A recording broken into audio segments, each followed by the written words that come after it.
ഉന്നതമായ നാമത്തിന് സ്തോത്രം ചെയ്യുന്നു. കർത്താവേ, നിൻ്റെ വിശുദ്ധ പൗരോഹിത്യത്തെ മഹത്വപ്പെടുത്തണമേ.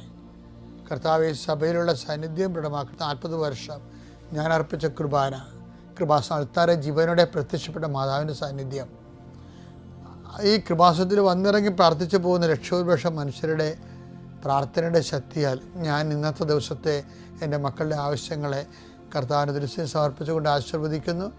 കർത്താവെ, അങ്ങയുടെ മക്കളുടെ മേൽ നിൻ്റെ തിരുമുറുപാട് മരുന്നുകരം വെക്കണമേ. എൻ്റെ കർത്താവിൻ്റെ ഉന്നതമായ നാമത്തിൽ ശിരസിൻ്റെ രോഗങ്ങൾ, ബ്രെയിനിലെ സിസ്റ്റുകൾ, ബ്രെയിനിലെ ക്യാൻസറുകൾ, ബ്രെയിനുമായിട്ട് ബന്ധപ്പെട്ട മുഴുവൻ രോഗങ്ങൾ ഈ നിമിഷം ഇത് പ്രാർത്ഥന കൂടുന്ന മക്കളുടെ മേൽ കർത്താവിൻ്റെ ശക്തി ഒഴുകുകയും നീ സുഖപ്പെടുകയും ചെയ്യട്ടെ.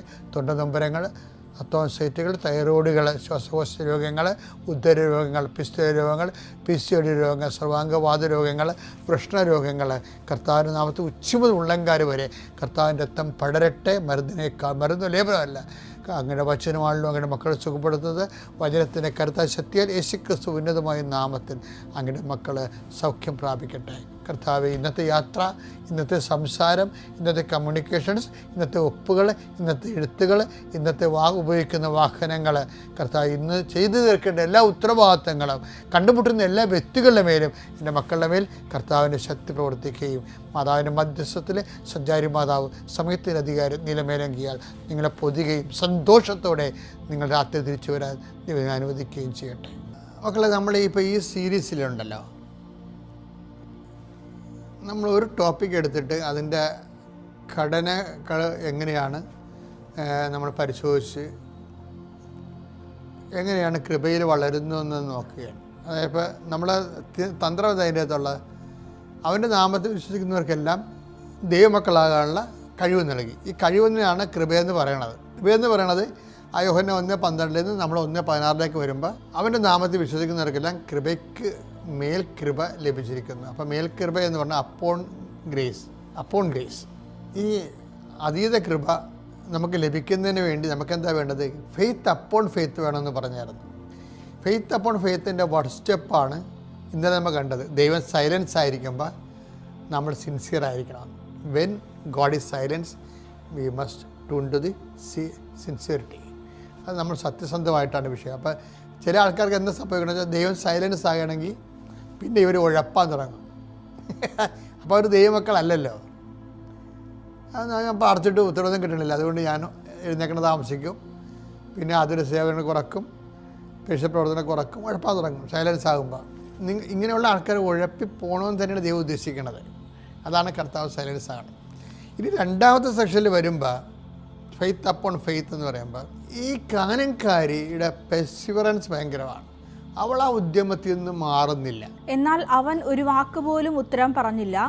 ശിഷ്യന്മാർ അവനോട് അഭ്യർത്ഥിച്ചു, അവളെ പറഞ്ഞയച്ചാലും അവൾ നമ്മളുടെ പിന്നാലെ വന്ന് നിലവിളിക്കുന്നു. അതെന്താ പ്രശ്നം വെച്ച് കഴിഞ്ഞാൽ, ഇവള് ശിഷ്യന്മാരുടെ അടുത്ത് ഒരു മധ്യസ്ഥ പ്രാർത്ഥന പോലെ പറഞ്ഞില്ലെങ്കിലും കണ്ണ് കാണിച്ച് കളയും. ഒന്ന് പറയാം, എനിക്ക് വേണ്ടി പറയാൻ ആരുമില്ല, എനിക്ക് കർത്താവിനെ പരിചയമില്ല. അപ്പം കർത്താവിനെ പരിചയമില്ലാഞ്ഞിട്ട് പോലും ഇവള് കർത്താവിൻ്റെ കരുണയിൽ ഭയങ്കര വിശ്വാസമാണ്. ചില ആൾക്കാരെ രക്ഷപ്പെടുന്നത് അങ്ങനെയാണ്. കർത്താവിനെക്കുറിച്ചൊന്നും അറിയത്തില്ല, പക്ഷെ ഒരു കാര്യം അറിയാം, കർത്താവ് കരുണയുള്ളവനാണെന്ന്. ക്രിസ്തുവിനെക്കുറിച്ച് എന്താണ് അടിസ്ഥാനപരമായിട്ട് അറിയേണ്ടതെന്ന് വെച്ചാൽ ദൈവത്തെക്കുറിച്ച് അറിയേണ്ടത് വെച്ചാൽ ദൈവം കരുണയുള്ളവനാണെന്ന് തന്നെയാണ് അറിയേണ്ടത്. അതുകൊണ്ട് ഇവൾ വിട്ടുപോരാൻ തയ്യാറല്ല. ദൈന്യതയോട് പത്രോസിനെ കണ്ണു കാണിച്ച് പറയും, എനിക്ക് വേണ്ടി ഒന്ന് സപ്പോർട്ട് ചെയ്യുക എന്ന് പറയും. അവിടെ പത്രോസ് മുന്നോട്ട് വന്നിട്ട് അവളോട് ഇതൊന്നും നടക്കത്തില്ലെന്ന് അറിയത്തില്ല, പക്ഷെ പത്രോസിനും കർത്താവ് ഇവളെ കൈവിടത്തില്ല എന്നുള്ള ഒരു ഫെൽറ്റ് നോളജുണ്ട്. കർത്താവിൻ്റെ കൂടെ കുറേ നാളായില്ലേ നടക്കുന്നത്. അപ്പോൾ കർത്താവ് നടക്കുമ്പോൾ ഇവളോട് ഇപ്പം മിണ്ടിയില്ലെങ്കിലും ഇവളെ കൈവിട്ട് കളയുമെന്നുള്ള കുറിച്ച് പത്രോസ് ചിന്തിക്കണില്ല. പത്രോസ് ചിലപ്പോൾ ഞാൻ പറയുമ്പോൾ കർത്താവ് ചിലപ്പോൾ കേട്ടെന്ന് വരും.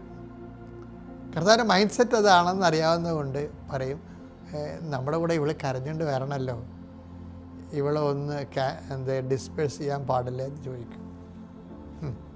അപ്പോൾ അതിന് പത്രോസ് പറയേണ്ടവർ പറയുമ്പോൾ റെസ്പോണ്ട് ഉണ്ടാവില്ല. പത്രോസോടും ഉണ്ടായിരിക്കേണ്ട കാര്യമില്ല. അത് ഈ മധ്യസ്ഥ പ്രാർത്ഥന നമുക്ക് ഗുണമായാലും ദോഷമായാലും മധ്യസ്ഥത്തിന് ദൈവം മറുപടി പറയും. അതാ വിഷയം. ചിലപ്പോൾ അത് ഗുണമായിരിക്കും, അത് നമ്മുടെ കയ്യിരിപ്പ് പോലെ ഇരിക്കും. പക്ഷേ മധ്യസ്ഥൻ ഒരു വിഷയം പറഞ്ഞാൽ അതിപ്പോൾ സിസ്റ്റർ സെബസ്ത്യാനോസും അന്തോനിസായാലും ആരാലും കുഴപ്പമില്ല, അവർ നമ്മുടെ വിഷയം ഏറ്റെടുത്ത് പറഞ്ഞാൽ വൈറ്റ് ആൻഡ് ബ്ലാക്ക് ഈശോ അതിനെ റെസ്പോണ്ട് ചെയ്തിരിക്കും. ഈശോയുടെ റെസ്പോണ്ട് എന്ന് വെച്ച് കഴിഞ്ഞാൽ ഒരു ബ്ലാക്ക് റെസ്പോൺസാണ് പറയുന്നത്. അവൻ മറുപടി പറഞ്ഞു, ഇസ്രായേൽ ഭവനത്തിലെ നഷ്ടപ്പെട്ട ആടുകളുടെ അടുത്തേക്ക് മാത്രമാണ് ഞാൻ അയക്കപ്പെട്ടിരിക്കുന്നത്. ഇതാണ് പ്രശ്നം. ദൈവത്തോടൊക്കെ ഇൻട്രാക്ട് ചെയ്യണമെങ്കിൽ കുറച്ച് ക്ലെയിമൊക്കെ ഉണ്ടാകണമേ, അത് പ്രധാനപ്പെട്ടതാണ്. അപ്പോൾ ഹി ഹാസ് നോ ക്ലെയിം. അവർക്കല്ല വചനം കൊടുത്തിരിക്കുന്നത്, വചനം യഹൂദനെയാണ് കൊടുത്തിരിക്കുന്നത്. അവനാണ് തിരഞ്ഞെടുക്കപ്പെട്ട ജനം, അവനാണ് മരുഭൂമിയിലുള്ള എല്ലാ പരീക്ഷകളും അതിജീവിച്ചവൻ, വാഗ്ദാന നാട് പ്രാപിച്ചവൻ. സോ അവനല്ല ഇത്. ഇവർക്ക് ദൈവമായിട്ട് ബന്ധമില്ല, കുറേ അന്ധവിശ്വാസങ്ങൾ ആകത്തുകയാണ്. I don't want to respond it. വളരെ നിശ്ചിതമായ രീതിയിൽ പറയുകയാണ്. അപ്പോഴേ അവൾക്ക് മനസ്സിലാകും തനിക്ക് ക്ലെയിം ഇല്ലെന്ന്. ക്ലെയിം ഇല്ലെന്ന് മനസ്സിലായിട്ട് പിന്നെയും ഇവൾ എന്നാ വിട്ടു പോകത്തില്ല. അതാണ് കാനംകാരി. Faith upon faith. കർത്താവിൻ്റെ കരുണയുടെ വാതിൽ പെട്ടെന്ന് ഷട്ട് ഡൗൺ ആകും. എന്താ പറയണത്? നിയമപരമായിട്ട് എനിക്ക് അവകാശമില്ല. ഞാൻ അയക്കപ്പെട്ടിരിക്കുന്നത് ഇസ്രായേൽ വംശത്തിലെ നഷ്ടപ്പെട്ടു പോയ ആടുകളുടെ അടുക്കത്തേക്കാണ്. ടെക്നിക്കലായിട്ട് അത് ശരിയാണ്, നിയമപരമായിട്ട് ശരിയാണ്, ആളുകളുടെ അടുത്തേക്കുമാണ്, അതാണ് ശരി. പക്ഷെ എന്നാലും ഈശോ സ്റ്റാൻഡ് എടുക്കുകയും കാര്യം അതിൻ്റെ ഈ കാനംകാരി നിപ്പിരിങ്ങനെ ഇവിടെ ഗ്രാഫ് ഇങ്ങനെ ഉയർത്തുക. അവൾ തന്നെ ദൈവം സഹായിക്കണില്ല, അവളാ കൂടെ ആരും സഹായിക്കണില്ല. നമ്മുടെ വിശ്വാസത്തെ ഉയർത്തേണ്ടത് നമ്മൾ തന്നെയാണ്. അതാണ് ഏറ്റവും വലിയ വിശ്വാസം. അപ്പോൾ പത്രോസ് അവളുടെ വിശ്വാസത്തെ അവിടെ ക്ലെയിം, കർത്താവ് അവിടെ ക്ലെയിം ക്യാൻസൽ ചെയ്യുക, ഡിസോൺ ചെയ്യുന്നു. You have no claim. ദേ പൈതലേ, ചില സമയത്ത് ഇപ്പം നിൻ്റെ ഭർത്താവ് ഇപ്പം കഴിഞ്ഞ ദിവസങ്ങളിൽ ഒരു ചേട്ടത്തി വന്ന് എന്നെ പറ്റിച്ച്. അതായത് ചേച്ചി, ഞാൻ അടുത്ത ആൾക്കാരെ കണ്ടുകൊണ്ട് നിൽക്കുകയായിരുന്നു. എല്ലാവരും പോയി കഴിഞ്ഞപ്പോൾ കൊടുങ്കാറ്റ് പോലെ കരഞ്ഞു പോയി ഒരു ചേട്ടത്തി വന്നു. അവിടെ ചീട്ടിരിപ്പുണ്ട്. ആ ചീട്ട് എങ്ങനെ സംഘടിപ്പിച്ചതെന്ന് എനിക്കറിയാൻ പറ്റില്ല. അപ്പോൾ ഇവിടെ കരച്ചിലും പോയി നോക്കിയപ്പോൾ അവിടെ ഒരു ഫോട്ടോ ഇരിപ്പുണ്ട്. മകൻ ഇങ്ങനെ അവരുടെ റിലേറ്റീവാണ്. അപ്പോൾ ഇതൊക്കെ ഉണ്ടെങ്കിൽ മകനാണോ അപ്പനാണോ നമുക്ക് ചോദിക്കേണ്ട കാര്യമില്ല, രോഗിയാണത്. അയാൾക്ക് മെയിൻ കേസ് മറ്റേ വന്നിരിക്കുകയാണ്. അപ്പോൾ എനിക്കറിയാം എൻ്റെ അടുത്ത് കള്ളച്ചീട്ടാണ് ഈ സംഭവം എന്ന് എനിക്ക് നന്നായിട്ട് അറിയാം. ഞാനത് നോക്കിയില്ല. എന്താ കാര്യം? അവിടെ നമ്മളത് അതിനെ വിസ്തരിക്കുകയല്ല വേണ്ടത്. കരുണയുടെ കർത്താവിൻ്റെ അൾത്താരെ നിൽക്കുമ്പോൾ നമുക്ക് വേണ്ടത് എന്താണ്?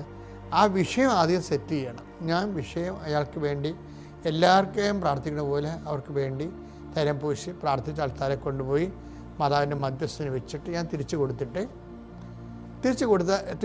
അവിടെ ഉടമ്പടി പേപ്പർ എടുത്തപ്പോൾ എന്താ സംഭവിച്ചിരിക്കുന്നത്? ഇവർക്ക് ഉടമ്പടി പേപ്പർ ഇവിടെ കൃപാസനത്തിൽ വരാനുള്ള റൈറ്റില്ല. അത് 24 ഒക്ടോബർ മാസത്തിൽ ഉടമ്പടിയാണ്. ഇന്ന് വരെ ആ സാധനം തുറന്നു നോക്കിയിട്ടില്ല. ഇന്ന് കൊണ്ടുവന്ന് പുതുക്കിയിരിക്കുകയാണ്. എന്താ കാര്യം? ഈ പേപ്പർ കാണിക്കാൻ വേണ്ടിയാണ്. She has no claim. ദൈവത്തിന് പറ്റിപ്പാണ് ഒരു ഉടമ്പടി. അപ്പം ഞാൻ ചോദിച്ചു, ചേച്ചി ഇത് ക്യാൻസൽഡ് ഉടമ്പടിയാണല്ലോ. അല്ല, ഉടമ്പടി എടുത്തപ്പോൾ തന്നെ ഞാൻ പറഞ്ഞായിരുന്നു എനിക്കത് പൂർത്തിയാക്കാൻ പറ്റിയിരുന്നത്. അപ്പോൾ ഞാൻ ചോദിച്ചു, നിന്നെ പിന്നെ നിങ്ങളെന്താ ദൈവത്തെ പറ്റിക്കാൻ പോയത്? ഉടമ്പടി എടുക്കാൻ പോയത് എന്തിനാ? നമുക്ക് ഒന്നും ചെയ്യാൻ പറ്റത്തില്ല. ദൈവത്തെ പറ്റിച്ച് അവരാ പണി മേടിക്കുന്നതല്ലാതെ നമുക്കൊന്നും ചെയ്യാൻ പറ്റത്തില്ല. എപ്പോഴും നമ്മൾ ഉടമ്പടിക്കുന്നത് ശ്രദ്ധിക്കണം. പക്ഷേ എന്നാലും അവർക്ക് 0 ക്ലെയിമാണെന്ന് വിചാരിച്ചോ? പക്ഷെ അവർക്കൊരു ക്ലെയിമുണ്ട്. എന്താ കാര്യം? അവർ ഈ അത്യാസന സമയത്ത് അവർക്ക് ക്ലെയിം ഇല്ലെങ്കിലും അവർ കർത്താവിനെ ആശ്രയിച്ച് ആൾക്കാരെ വന്നു എന്നുള്ളതാണ് അവരുടെ ക്ലെയിം. മനസ്സിലായില്ലേ? ഇതാണ് ഈ കാനംകാരിയുടെ grace upon faith upon faith എന്ന് പറയുന്നത്. നിങ്ങൾക്ക് ക്ലെയിം ഇല്ലെന്ന് നിങ്ങളൊരു പാപത്തിലാണ്. നിങ്ങൾക്ക് ക്ലെയിം ഇല്ലെന്ന് വിചാരിച്ചോ? എന്നാലും നിങ്ങൾ കുർബാന കൂടിയിട്ട് ദിവസങ്ങളായി പ്രത്യേക സാഹചര്യത്തിൽ പോയി കിടപ്പിലാണെന്ന് വിചാരിച്ചോ? എന്നാലും നിങ്ങൾക്ക് ക്ലെയിമുണ്ട്. എന്താ കാര്യം? കർത്താവിൻ്റെ കരുണയുടെ വാതിൽ നിങ്ങൾക്ക് വേണ്ടി ഏത് സമയത്തും തുറക്കപ്പെടാമെന്ന് അവൻ നമുക്ക് വാഗ്ദാനം തന്നിട്ടുണ്ട്. അത് ക്ലെയിമാണ്. അപ്പം ഫെയ്ത്ത് അപ്പോൺ ഫെയ്ത്തിൽ നമുക്ക് 0 ക്ലെയിമാണ് നമുക്ക് അവകാശവാദങ്ങളില്ലെങ്കിലും നിങ്ങൾ കർത്താവിൽ ആശ്രയിക്കണം. പിതാവിൻ്റെയും പുത്രൻ്റെയും പരിശുദ്ധ നാമത്തിൽ.